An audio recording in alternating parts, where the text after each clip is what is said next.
Welcome to Popcorn Therapy, where the stories we love tell us something about who we are. I am Julie Peters, and the story that we're going to be exploring today is a little bit different from what we normally do. This is the concept of Pedro Pascal, the phenomenon of Pedro Pascal.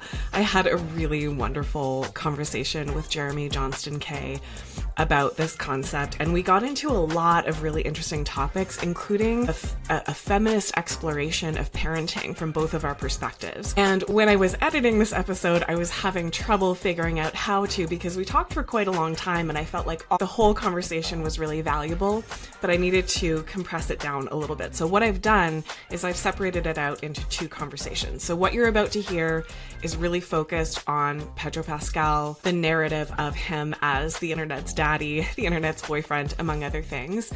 And the big conversation that we had about parenting from a feminist perspective, I separated out into a bonus episode that I'm going to be sharing in about a week or so. So that being said, please enjoy this conversation with me and Jeremy Johnston-Kaye. Here we go. All right, welcome back everybody to Popcorn Therapy, where the stories that we love tell us something about who we are. And today the story that we're going to be exploring is Pedro Pascal, the concept. And I have a special guest with me today, Jeremy Johnston-Kaye, who is an old friend who we were trying to figure out how long it's been since we've seen each other. It's like, it might be 20 years. It might be 20 years. If we haven't been to like a common friend wedding, I think that it's probably like 2005 or something like that since we last hung out in person. You know, we've had like little Instagram chats that have been really interesting about parenthood and gender and stuff like that. And so we were having a conversation that it was just pulling up so many interesting things that I really wanted to have Jeremy come on and just share some of his views about this stuff as well. So thank you so much, Jeremy, for being here. I really appreciate it. This is awesome. Yeah, so how would you like to introduce yourself? I mean, like my professional work is I'm a political and labor communicator. That's what I do as a profession. But my background is psychology and political economy are kind of the twin threads of where I come from, and so like that very much informs the way that I see things, sort of at least from an academic lens. And so that's sort of all I think folks really need to know is by way of an introduction. And you're a dad. And I'm a dad. I've got two kids, 12-year-old boy, 6-year-old girl. Figuring that out, we're very much on the cusp of that transition to teenagehood, which I think is very salient to the conversation that we're going to have, and just how like scary sometimes that can feel in you know the world that we are currently living in. You know, and I think that the conversations that you and I have had have partly been interesting because you're someone that really thinks about what it means to be a parent, what it means to raise a child, like in patriarchy, in capitalism, in white supremacy, you know, in all of these systems that we're slotted into and that we exist within, you know, every day. How is that going to affect our children and the day-to-day choices that we make? Mm-hmm. Yeah. And so, you know, as most of you probably know listening, I'm a counseling therapist, and I have a special interest actually in working with men. I used to work with a group in Vancouver called Manology, 21st Century Masculinity, led by the wonderful David Hatfield. And we would have these really open conversations about masculinity with men. And that's just not an environment that I had been in before. Like it was sort of news to me to be in a space where men could really openly talk about their feelings and experiences and stuff like that. And I've been wanting to explore these concepts of masculinity through the podcast in a few different ways. And I have been thinking about Pedro Pascal, like what is going on with Pedro Pascal, the concept, the phenomenon, right? And so, you know, I think that one of the pieces that I've really noticed about him, and it could partly just be my algorithm, but I feel like everything that I see on my Instagram and TikTok is like, Pedro Pascal's amazing. He's so hot. He's the internet's daddy. He's the internet's boyfriend.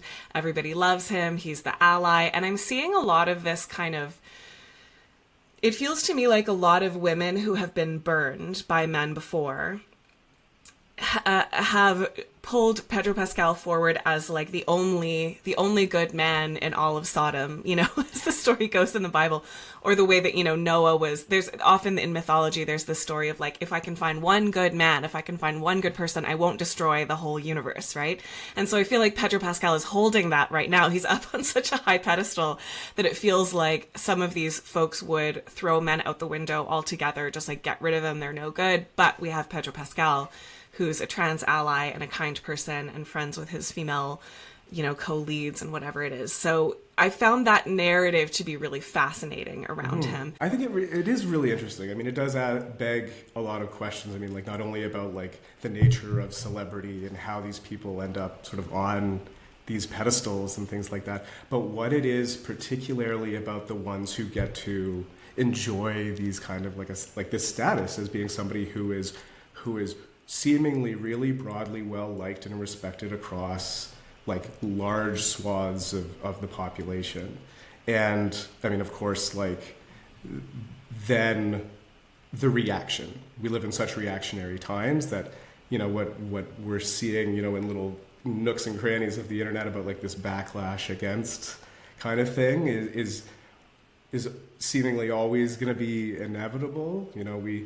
We seemingly love the great man and then the fall. I mean, you and I both were raised in our formative years in the late 90s and early 2000s. We've watched pop stars like Britney Spears get, raised up on a pedestal and then torn to pieces, and all of these cycles of this kind of thing.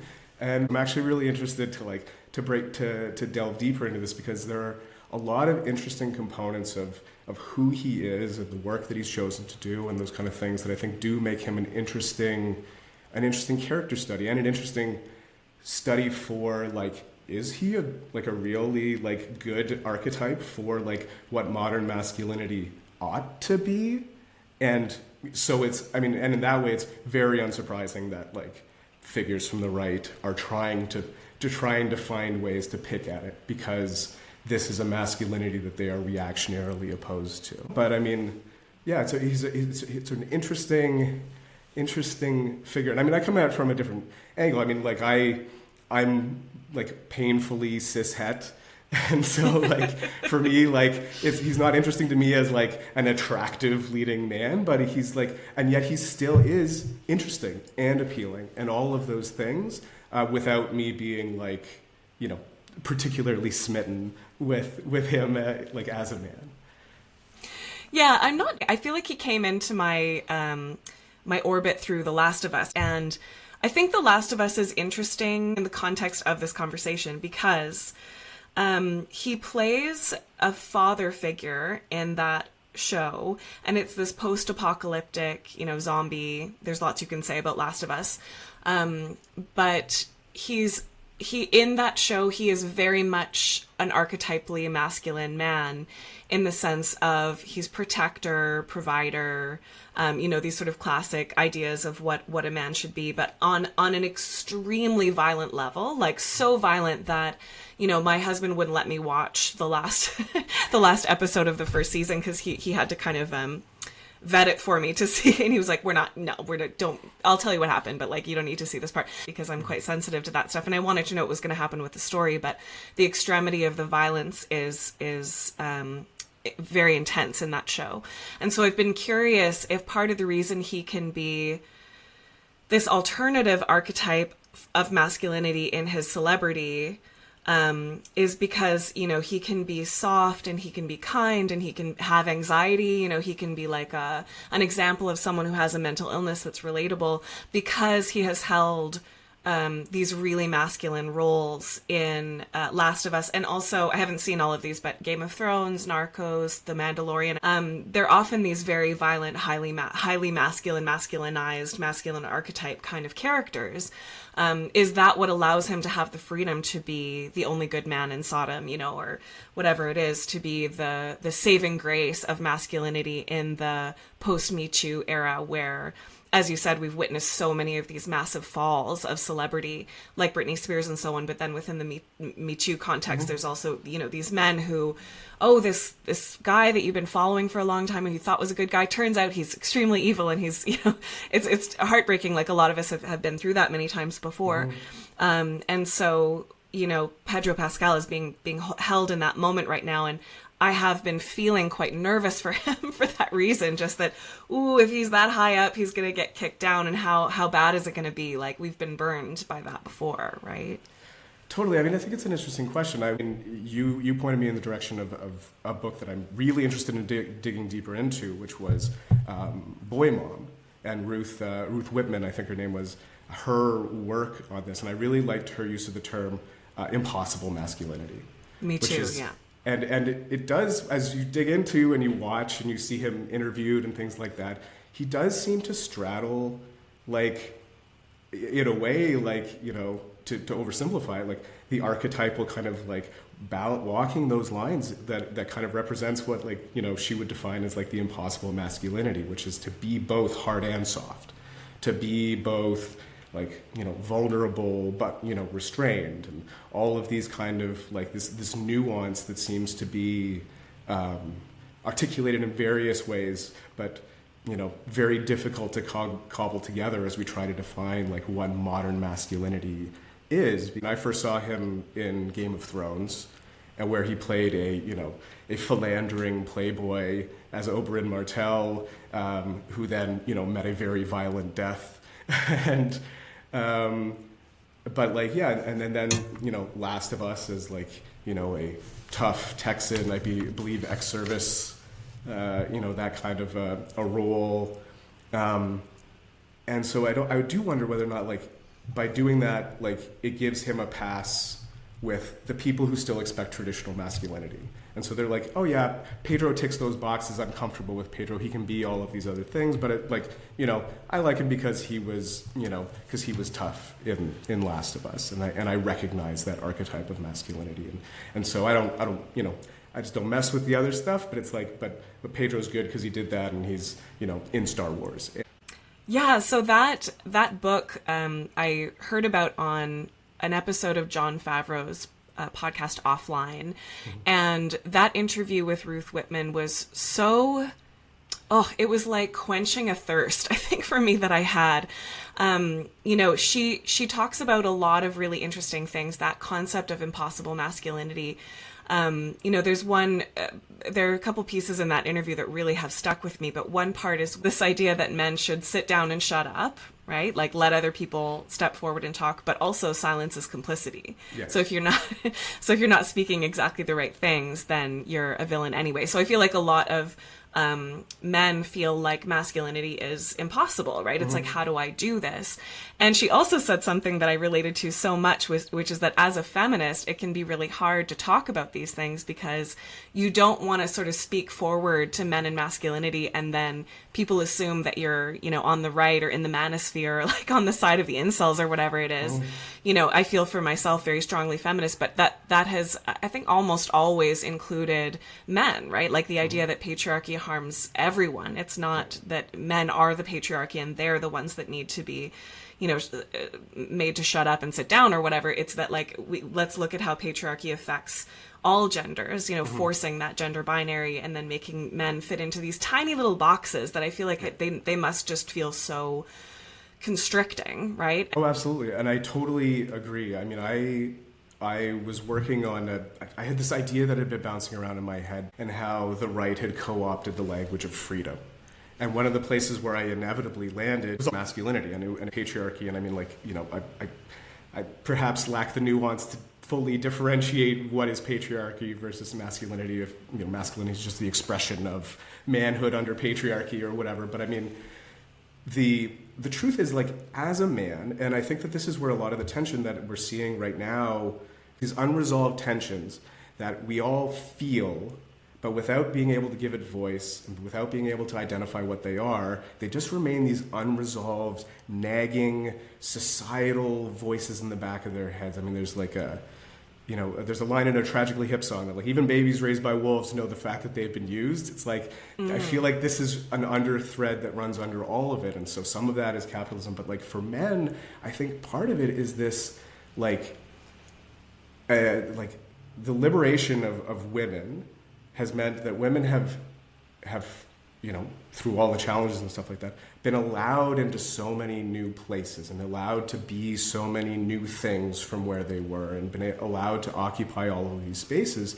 But traditionally, like masculinity hasn't really moved that dial. It's like, simplistically, it's like, well, women can wear pants, women can work in construction, they are encouraged to be engineers and computer, designers and all of these things that they're encouraged to be now. And men still, like what is a traditionally tolerable man remains very narrow. Mm-hmm. And any departure from these things is seen as a major transgression. Right. And it's very hard to move outside of that, like individually, let's say. But the reasons are faceted. I mean, so much of I think what makes up modern masculinity is actually like a negative framing, which is that it's like modern masculinity is non-feminine. Right. And so it's like, well, as feminine has been this positive process of expanding and imagining the expanding role of what a woman is and what female beauty is or whatever all of these things are, masculinity remains this tiny thing. And so men still don't occupy caregiving roles and they're not seen as caregivers. I mean, and for me, that's really, really frustrating and annoying. I mean, so you and I talked about this, but my mom gave me what I think, and I've never taken a gender studies class. I'm going to profess my ignorance here in advance, is that her definition of feminism was all that feminism is the belief that women are people and are therefore entitled to all the rights that people enjoy. And right. For me, I found that to be both really useful and very effective actually as a parent. And it helps shape a view. But I mean, in that view, it's like women now are people and they're allowed to make choices. And it feels like men are choosing to not only grow and expand what it might look like to be a modern man, but in fact, then there's like this underlying frustration, this psychological thing where they're just, I guess, I don't know if it's because they feel crowded out or they're feeling this thing where like they're seeing women flourish, and by not flourishing, they're just like, there's this feeling that they can't reconcile that translates into this nastiness that we see sort of permeating our culture and this new misogyny, I mean, which is just the same as the old misogyny. It's just been right. More full-throated these days and seemingly more tolerable and found a broader audience again. Yeah. So the guest I often have on here, Emily Nimitz, they're an old friend of mine, and we have talked a few times about the emotional privilege that women and people raised as women and so on tend to have, which is the idea that you can have a conversation about it, right? You can talk about it, you can complain about it. Mm-hmm. And it's often like women and other genders, but not cis-het men, right? Yeah. It's sort of like everyone but cis-het men are allowed to come into this space and like have a conversation. And these kind of consciousness raising groups started in the 60s, I think, around, all of the first wave feminist stuff. And it was a space where women could figure out with each other, like, what was happening and what it meant to be a woman and what kind of rights a woman wanted and so on. And, we're not saying that any of that is a bad thing. Like, that's wonderful and has been really helpful and powerful. And we're also not saying that men don't have privileges. Like, of course, men have privileges like tending to be heard, tending to be able to have a voice, there's still a wage gap, like all of those things are still true. Mm-hmm. And, the emotional privilege is essentially just that. It's a place where you can talk. And I think, for some men, even if you wanted to talk about it, it's like, how would I even begin? Or like, who would I talk to about that? And what I thought was so cool about Manology was, it was a men's group and it was so popular. Like, so many men showed up. Like, there was these huge rooms just filled with people, at the all gender sessions as well. Like, women would really show up and want to have these conversations as well.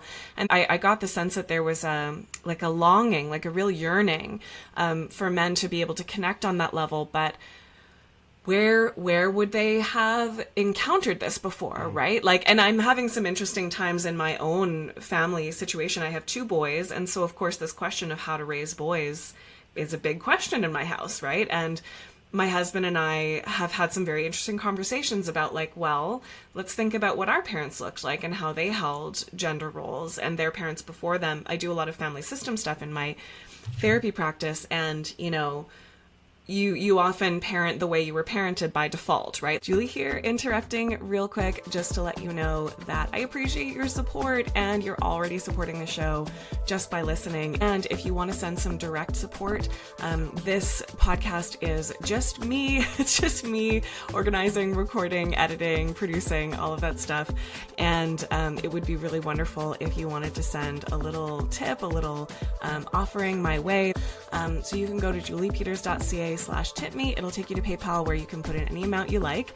And if you want to tip me $50 or above, I will send you a personalized tarot reading just for you. And you can send me a question if you want to around that. So juliepeters.ca/tip me. Back to the show.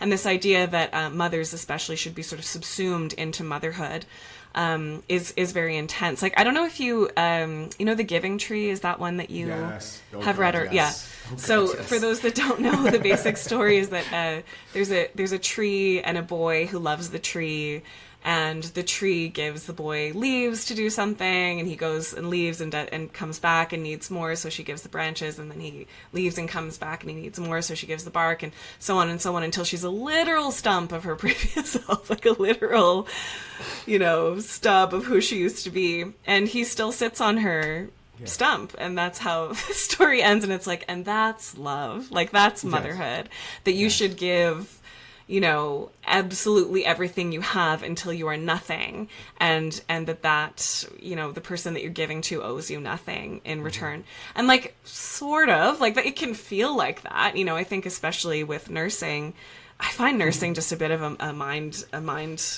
fuck, because it's like, I have this vampire, like I have this tiny vampire that's just, he's sucking my blood every 2 hours. Like, it's really, really intense. It's a symbiote, not a parasite. So. Yes, absolutely. Yeah. And he's growing to be able to partake of the rest of the world, right? Like it's that allows him to grow enough that he can reach out away from me, is kind of the point. But also as a model, I think especially in The Giving Tree, it's a boy, right? Like it's not a little girl that's asking for all this stuff. The tree is not masculine. The tree is a woman, like a female identified. So it's this kind of relationship between a woman or a mother and this boy who grows to be a man, and so on. And like, what a sort of dystopian model, I think, for motherhood, right? We will get back to Pedro Pascal eventually. Yes, I was going to say, I feel bad that we immediately launched into this and left Pedro behind. Yeah, we'll come back to him. Yeah. But I've been reading a book called The Body is a Doorway by Sophie Strand, and it's about her experience with chronic illness, among other things. And she's a very, very interesting thinker and writer. And there's a piece for me that's always been, maybe the best way to describe it is that I think with my whole body, or I experience the world with my whole body, not just my mind, right? So like pain that I feel or exhaustion, like the body is the instrument through which we experience the world, right? So she actually expands that out to the body in relationship with, the weeds, the wildfire smoke, the bugs that bite us, the illnesses that we contract. Like all of these things are a part of, we are in this web of everything, and that's sort of how we're connected.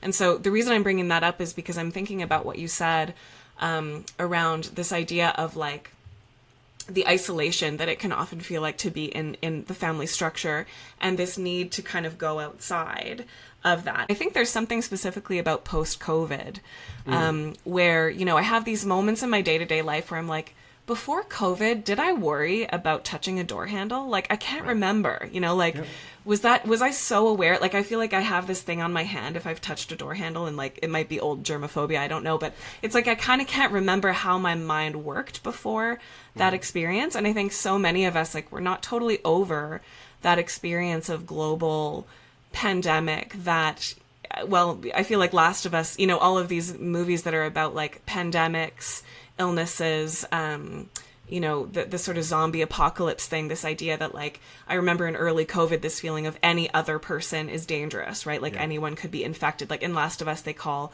the zombies the infected, right? So it's this idea that people are being taken over and then you become vulnerable. And so you isolate, like you become more and more insular within yourself. And The Last of Us, I'm pretty sure anyway, that title is a reference to, it's just Joel and Ellie. Like it's just the two characters who are kind of moving through this apocalyptic world, and it's really them against the world. And they make friends and community and stuff, but so often, the people they meet die. There's just a lot of death and a lot of loss, and all of that stuff happening. So it becomes this very, very tightly isolated experience of fatherhood, really, I guess, in that show. So maybe this is segueing us back to this fatherhood archetype and what it can mean. And, I think that there's a piece that happens in Last of Us. And this is something that I have noticed in many films about not about masculinity, but like films that are more male coded. Like I remember the movie Wolverine that I saw a million years ago, but I thought it was so interesting in this way where a lot of the time in these movies and TV shows, men have to trade.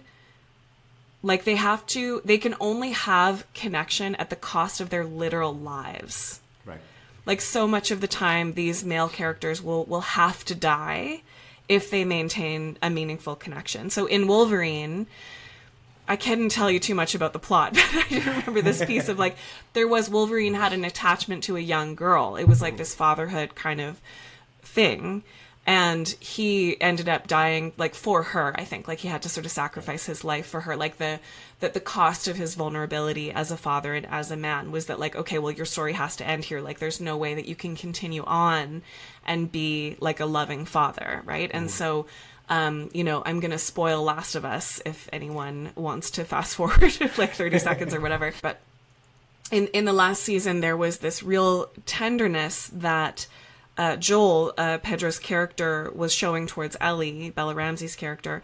And there was this thing about his father being abusive towards him, and his father saying, I don't beat you the way my father beat me. Like, I'm just trying to do a little bit better than my father did, right? And then Joel is going through what he's going through with Ellie, and he says the same thing. Like, I know I'm not perfect, but I'm trying to do a little better than my dad did. And he becomes this really... I don't know, was he a perfect, example of fatherhood? As someone who, at one point in the show, he protects Ellie by killing literally something like 50 people.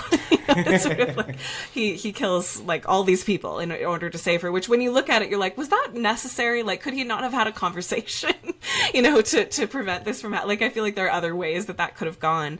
But maybe not from this archetypal perspective, right? Like maybe in order to be the ideal father that stands up for her in her queerness, he is there for her no matter how mad at him she is. He has all of these like wonderful qualities as a father that character couldn't literally survive, right? That he had to be killed off in the show because there's nothing after that, right? Like in movies and TV shows. So I know you haven't seen Last of Us, but even just thinking about like, I don't know, any movie or TV that has a male character, like how often do we see a father who's like a really, realistic representation of what a good father is surviving the show? Like, there are a couple of other interesting pieces there because there are other elements that are interesting in both of those examples. The only way to kind of grow in this role as a father is in the absence of a mother figure. Right. Yes. As opposed to being a strong father figure in the presence of like also having a secondary parent. And in The Last of Us, it's the piece of also having to have gone through his own loss of his biological daughter. It's unclear whether or not, without having experienced that loss, if he could have become a fully formed father figure. It's like all of these pieces coming together, like arduously and painfully in order to give him the emotional space to become a parent. It's such an odd way to kind of like allow, an archetypal good father figure to come forth, as opposed to it being, I mean, you know, story and contrivances and plot and all of those things. But it is interesting, like, just the two examples that you gave, I was like, oh, but in both cases, it's like there has to be the absence of the mother in order for this to work. There has to, like, and it's sort of like, why is that? I mean, I'm sure there are examples of good family unit things and strong parental figures. I'm thinking maybe that, like, the John Krasinski movie with the where they have to be quiet. I think that's a fully formed like family unit there. But I mean, and actually in that movie, I think he sacrifices himself for the family at the end too, doesn't he? I think he actually dies at the end of that the first Quiet Place. He's like distracts the monsters or whatever so that his family can get away. I think he also has to pay for his good fatherhood with his life. Interesting. Yeah, it's interesting. Yeah. This is their version of the male giving tree. You don't get to be a stump. You get to be a tombstone. You have to be annihilated. Yeah, you have to be annihilated. But that's impossible masculinity, right? And to come back to that idea of Pedro Pascal, like, I think it's really interesting that specifically people call him daddy. Yes. And I'm very interested in your take, because daddy to me is kind of an alien concept. I mean, we don't have like a fully formed daddy kind of understanding about a figure like Pedro. I mean, neither do I, to be fair. My friend Marcelle, she has a podcast called Material Girls, and it's kind of similar to this one. They have like really interesting takes on pop culture and movies and stuff like that. And I know that they were doing a live show in Vancouver that was on the concept of daddy. So it's not recorded yet. I haven't listened, but hopefully it'll come out at some point and I can hear her take, because I think she'll have more to say about this. But I think it is, like, what I'll say is what I think is interesting about it. So Pedro, as the internet's boyfriend, is 50, which is interesting. I recently watched the F1 movie, which is, I want to do a podcast about as well, because it holds a lot of these masculine archetypes in Brad Pitt as a lone wolf. And I think there is actually a moment in that movie where maybe he wouldn't have survived, but actually he doesn't choose connection. He continues to be the lone wolf. And so on. It is interesting. I mean, like, and I wonder, like, because it's interesting because Pedro didn't, like, let's say, grow up in the limelight. Like, he was 41 when his career, sort of as we all recognize it. I mean, that's not entirely. But his career took off in, like, 2014 with Game of Thrones and a couple of other things. That was like, he's been working a long time, but he hasn't been this famous. Yeah. Yeah, he did 20 years of grinding through, like, network, being you know, a goth guy on NYPD Blue, or, like, all of these little bit parts and stuff like that. But it is interesting to sort of see, you know, that this older figure and to be out of the, you know, to not have that had to kind of grow up through that the grind of being younger in Hollywood. I wonder, like, and you know, at 50, is that just safe to people? Right. I mean, which Me Too would tell you is absolutely not true. But, like, when we look at the figures who fell in that thing, but it is like interesting. I mean, like, I've got lots, like, I've watched a few interviews with him and stuff like that, and it's really, the intangibles are hard to hold on to, but it is like, you know, he's, you know, masculine but allows himself to be silly. He's self-deprecating but seemingly, like, also aware of who he is and where he exists in the cultural zeitgeist. He's aware that he's, like, a handsome man and everybody loves him, but he's not self-serious about it. And so, like, you know, there is, like, safety in, I think, that kind of juxtaposition by being, like, you know, because he could be a very self-serious, like, you know, romantic lead type. But then, I mean, and then the choices, right, where, like, he's done all these serious roles. I mean, he's not doing, like, a Hugh Grant rom-com sort of part in his older career.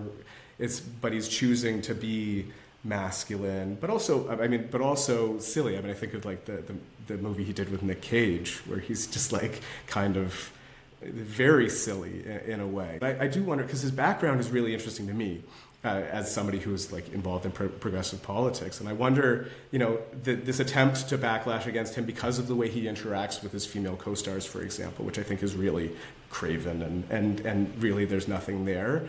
And anybody who actually, exists as a man and has real female friends is just like, this is nothing. This is only something to people who have only existed in an environment where like your only friends are people of your gender.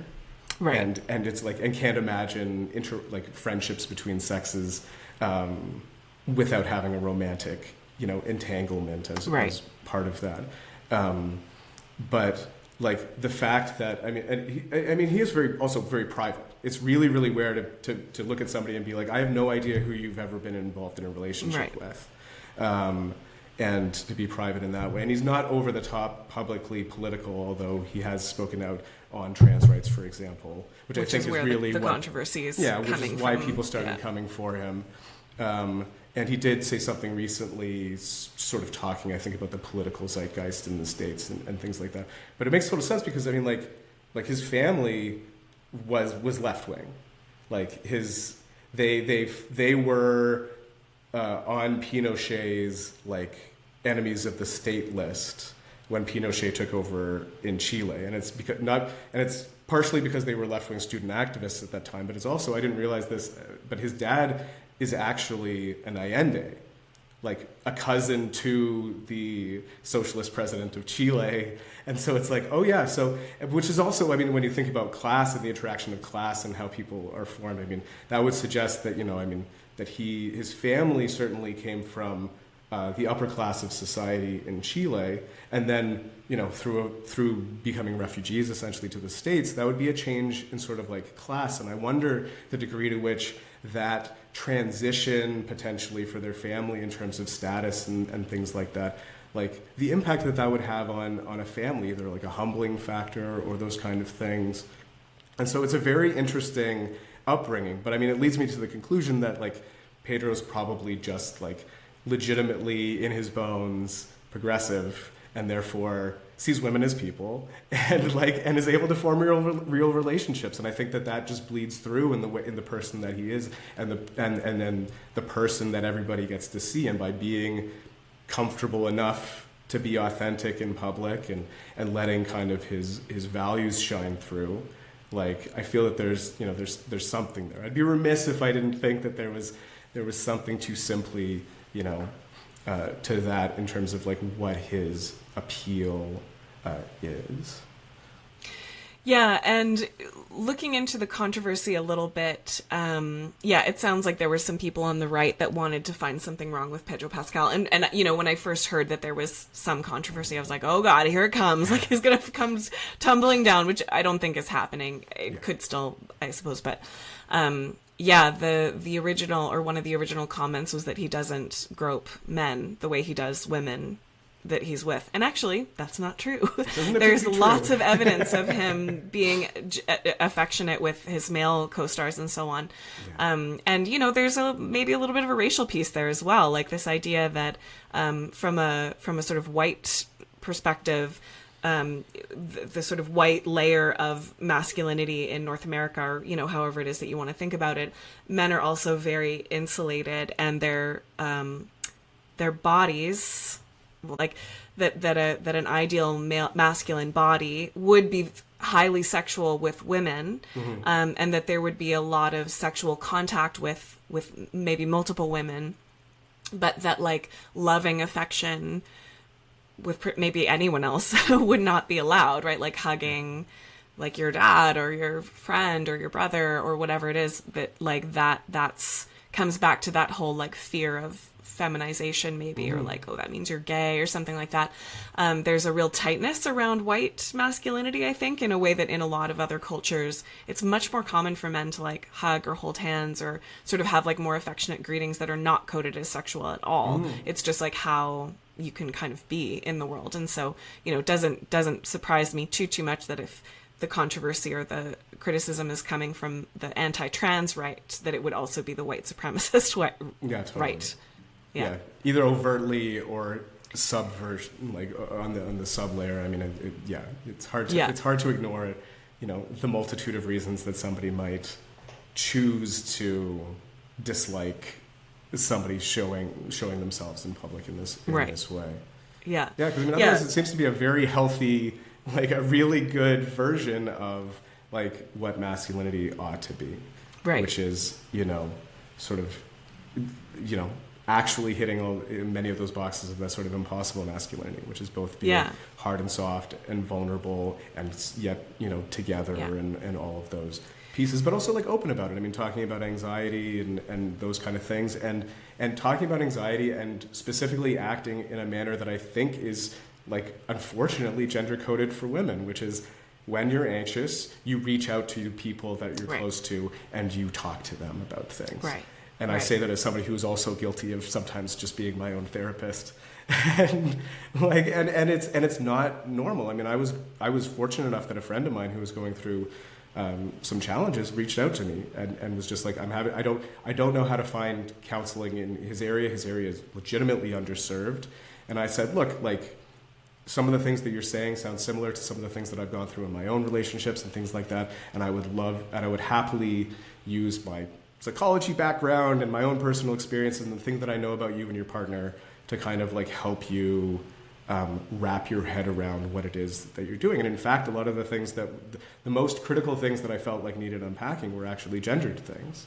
Right. Were about, about friendships, about not having to be the only person for your spouse, allowing other people to serve other functions and to be okay with that and not to feel jealous when, your partner isn't necessarily opening up to you and is choosing to open up to someone else in a way, and those kind of things, and, to try and tease apart those kind of pieces and just be like, and I think that some of that has been positive and worked and things like that, but it was clearly like a big reach for my friend who was also just like a man and very much like the same as I was raised, which is we very waspy. We internalize our problems. We don't talk about Same, it. Yeah. We just get by. Right. In my house, my mom and I, when I was a teenager, would yell and scream at each other, and then we would like wake up the next day as though nothing had happened. As though that is resolution and that is sufficient and those kind of things. And so, and so I think like here, having an archetype of masculinity that's like, not only do I experience anxiety, at the height of my career, at the absolute stratosphere of my popularity probably, like, I'm still insecure and whatever, but to like actually demonstrate really positive behavior in response to that and talk about it, I think is really positive. And no surprise that there's the backlash around that, right? That feminine coded, that emotional privilege that we talked about before, that like it is so normal for a woman, I think, to, if I'm having a bad day or whatever, like I'll talk to my husband, I'll text my friend, like I'll call someone, like I'll hang out with, I will process it verbally, I'll talk about it for sure. And obviously I'm a therapist, so I've, been trained in that way too. But for men, it's so different, right? It's so not expected that would be how one would deal with something. And then you have Pedro Pascal, saying that that's what he does, and then people being like, that's weird, I don't like that, like he must be creepy, he must be a sexual predator if he's reaching out to maybe specifically women, I guess, or whoever it is, when he's having a mental health moment. It's again, that's that tightness of masculinity, that really, really just rigid box that you have to fit into. So just to come back to this daddy concept a little bit more, and again, I'm sure there's more to say about this. I don't think I have all the answers here, but I think again, that impossibility of him being the ideal father, because he plays an ideal father on TV. He is not a father in his life, right? I'm not sure if that's a goal for him or whatever it is, but as far as we know, there's that's not there. So he can be the ideal father because he isn't one, right? It's sort of like it's that impossibility that he's able to straddle those things again. And I don't know, the whole daddy thing is very interesting. I mean, I think it has something to do with like I feel sexually attracted to you, but also I feel safe with you or protected by you. I think that there are a lot of, I would assume anyway, it's mostly women who are coming forward with this Pedro Pascal adoration, with the sort of the worship coming through, and that idea of daddy, which is just such a weird concept. It's like such a weird one to think about. Yeah. But, maybe there is something around like, I don't know, we all have a father wound, I suppose. I mean, I'm actually even writing about this I'm writing a book about tarot right now, which is basically all archetypes, and the emperor represents the father and maybe the father wound, right? Like the emperor is the number 4, which is a box, it's like a very rigid kind of number symbolism. And the emperor is authoritative and in control and very rigid. Like he is very much like, this is where I am. And the history and mythology of the tarot goes back to like the Roman emperor, right? Which would often be very violent. Like the Roman emperors would often be beloved because they could like easily fight against other invading, groups or whatever it was. Like that would often be how they would gain their power and so on. And then even in the tarot story, the emperor is trumped by, other archetypes where, you can kind of learn like, okay, what are other ways that we can think about authority or power, and what could that look like? And I'm not sure that the tarot story resolves masculinity, but that's something that comes up there, right? Is that how could a father or daddy or whatever it is be all of those things at once? And maybe that concept itself is impossible, right? It's like daddy having a sexual connotation, a connotation of power, a connotation of money,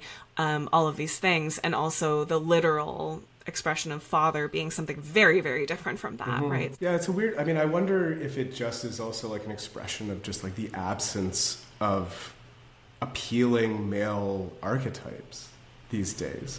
Because, I think that the thing that people, like that men seem to get so angry about is like, is what I think is actually just the manifestation of women choosing to be like, no, I have like a lot of say in who I get to partner with, and you're just like horribly unappealing. And in the absence of like really appealing masculine figures, that you're like, this is like a man who ticks all these boxes and makes me feel safe, but also gives me that gives me those feelings. And so it's just like, this is sort of like what I want. This is a man that I desire, both for his like traditionally coded masculine traits, but also as a nurturer, as a caring person, somebody that I want to fuck and watch TV with, like just like those kind of like spaces that don't necessarily exist otherwise. Yeah, absolutely. And I don't know that anyone knows what Pedro's anxiety is about, but I would be anxious if I were him in that position, just in that stratospheric pedestal. And, I keep thinking, too, about how that simple definition of feminism is the radical idea that women are people. Part of what we're talking about is the radical idea that men are people, right? And maybe that's a complicated thing to say, and there's more there because, of course, we live in a culture where men are by default, having rights, being able to vote, like being able to make money, have money, be in control of all of these things and so on. And yet there is a piece that, at least from this archetypal perspective, men have a harder time accessing. I think Ruth Whippman talks about this too, that you can have all of these things, but at the cost of connection, at the cost of intimacy, right? At the cost of being seen as a human being with flaws. I think it brings in this idea of the ick factor. I don't know if that's something you've come across, but that idea that like, a man usually specifically will give you the ick when he shows something human, right? Like when he doesn't, get the ball in the net, or when he like is clumsy, or, says the wrong thing, or whatever it is. It's just like, you're not, you're not holding the archetype, right? Like you're not holding the polished archetype. And so, Pedro as the internet's boyfriend, as the internet's daddy, et cetera, holding this impossible masculinity. Are we seeing him as a human being? I think there are some ways where he's expressing humanness that people can relate to and so on. But there's got to be a moment where he slips up in some way and shows some of the kind of vulnerability that we're not comfortable with, right? Those are those messy parts that you want to be able to be with your partner or your close friends with or whatever it is. It's like the ugly parts. So I wonder if even Pedro Pascal is allowed to have that sort of deep intimacy where he is in a safe space where he can be the fullness of who he is, because he is held to be the archetype, right? He's held to be the archetype of all of these things that feel impossible. Yeah, and I mean, just being that exposed. Like, you know, I often, you know, as we talk about gender and things like that, I'm often cognizant of how, as a man, I get to be invisible in a way that women never kind of get to be as we move around in the world and stuff like that. And I know because I am a man and I do all of the things, I am both the embodiment, but I'm aware of all of the things that I do as a man that I'm like, you know, that I don't love about myself, but that are simply sort of facets of that. And I'm very conscious of the fact that if I had to walk around in a woman-looking body, that I would feel totally different in my interaction with the world. And I mean, like, and being a celebrity like Pedro Pascal, and just that visible, and particularly an understanding of the fact that, like, you know, these trajectories often don't end well for lots of people, and we know that there's something in either us or just like in a subset of our society that waits for these people to fall.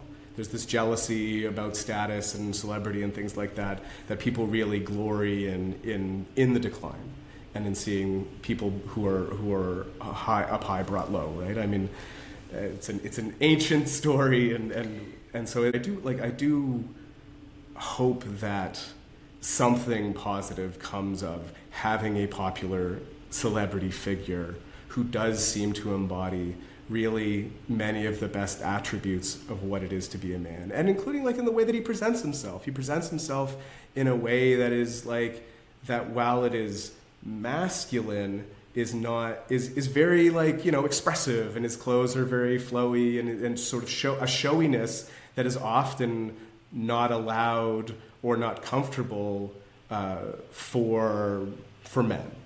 And I mean, like, I'm very aware of that. I wear a lot of muted colors, gray and blues and blacks and things like that. And so, like, you know, I would hope that, you know, in my ongoing efforts, which I always have these little subversive conversations with other men, because I'm always trying out these ideas with people about, like, do you see how patriarchy is a box? Do you see how limiting it is? Do you see how much it's how damaging it is to men, how it limits your potential and your freedom, and how it limits the way that you can interact with the world and your partners and your friends and all of those things? Do you not see what a trap it is? And the enemy is not women. It is not women doing this, although there are plenty of women who act as gatekeepers for patriarchy. But it is largely men policing men into this space of what it is to be a man. And so having archetypes that we can actually look at and be like, oh, if this frees people just a little bit more to be a little bit more of a whole person. And I mean, and the Ruth Whippman interview talked about this. We don't often think about masculinity as being this limiting factor, but it really is. And as a man who is raised painfully male, like, I feel it, and I feel the absence of particular aspects of that skill set, and I feel the absence of some of that freedom. And it's not that I necessarily want it, but because I've so internalized it, there's almost a wanting to want it. You know what I mean? It's like, I don't want to paint my nails, but I kind of wish I did want to. You know what I mean? Right. Just like little aspects of that, just like little things that we internalize as men that we don't see as being freedom limiting. And so when I see it in that broader conversation about our freedoms and how people don't seem to understand how capitalism isn't freedom. Capitalism is the oppressive force. And if you decide to abandon capitalism, then you're free to starve. And that's not a choice. That is the coercive force of the economic system under which we live.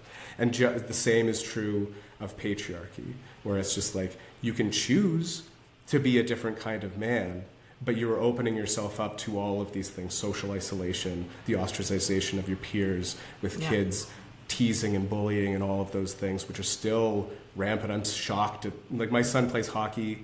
It's largely been a very, very positive space, ironically, because I didn't play hockey because my mom was just like, no way, this is a bad zone. I'm not gonna let you there. But I see things that I'm like, I was sure that this would die in the 90s, you know, where it's just like, I can't believe this is still around.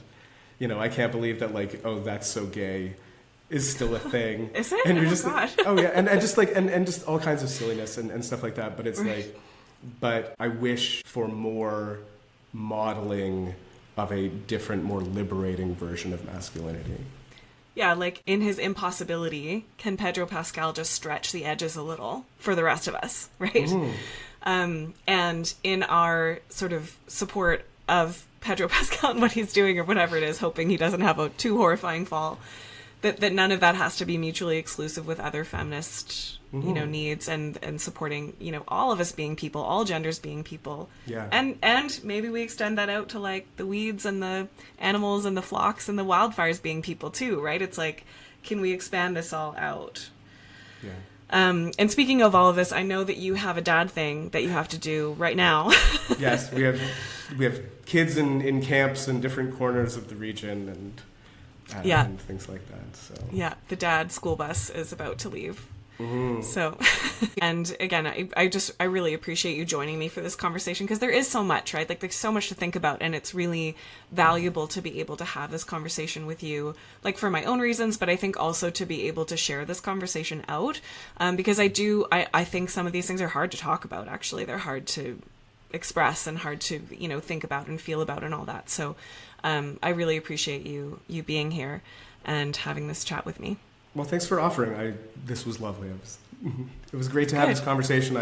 I'm super happy to talk about this. I'm glad to have a platform for some of these ideas, and I hope it does stimulate people to think about things, even if they don't agree, because I feel like some of these things are just the negative elements of them are so insidious and help explain some of the things that are happening in a way. And I think that giving them at least sort of an understanding is a way that we can start to pick at them, because otherwise it just feels like things are sliding out of our control and out of our hands, and in a way that those of us who want better for our daughters and our boys and all of these things, and for everybody, we need to push back, and we need to have a positive version of this. At least start having the conversation. And for sure. Because otherwise there are lots of people who are waiting there to have different conversations that we don't want them to have. Yep, that's so true. With these people that's so too. true. So thank you for having me.